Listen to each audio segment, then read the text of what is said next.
Je voudrais tout d'abord remercier l'Institut français et Fabienne Bidou en particulier pour son invitation.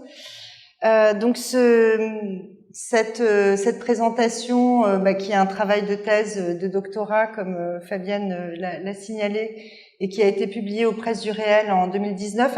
Alors voici là c'est le sommaire, la table des matières du livre, qui vous donne donc une idée de la construction de ma recherche, qui place l'objet au centre de sa création jusqu'à sa patrimonialisation. De quel patrimoine on parle et à qui appartient ce patrimoine. Alors ce trône de Guézo qui a été restitué, pendant très longtemps on a cru que c'était le trône du roi Béhanzin. Et d'ailleurs en 2006, quand le trône était venu pour l'exposition Béhanzin, il était montré comme étant le trône de Béhanzin.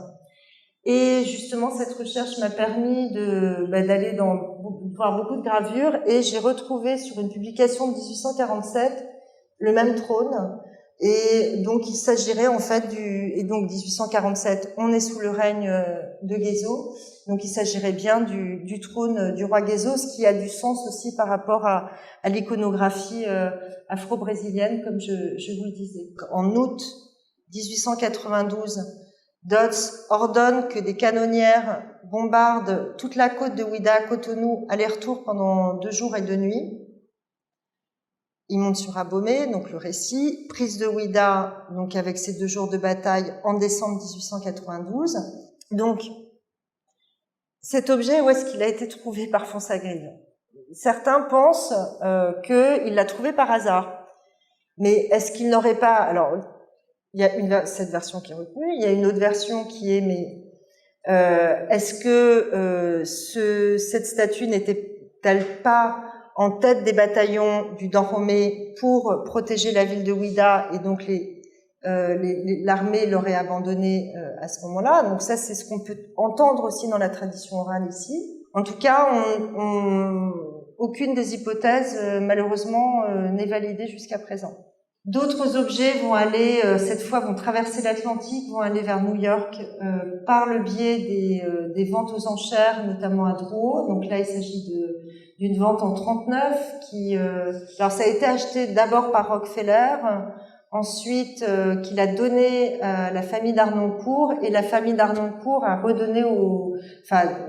donné aux métropolitanes en mémoire justement de Nelson Rockefeller, qu'il avait acquis en 1939 à Paris. Donc vous reconnaissez deux œuvres produites par l'atelier Oguntonji, tous deux en lien avec le roi Guézo. Alors voilà comment les objets ont été exposés à Branly, tout à fait mal au début, en 2006, comme vous le voyez. Et puis après Artistes d'Abomey, donc la scénographie a été revue, et puis on en arrive évidemment à l'événement, donc la restitution et la redécouverte de 26 de ces objets. Alors vous avez bien compris j'ai pas pu entrer dans tous les développements, mais il y a eu évidemment beaucoup plus que 26 objets.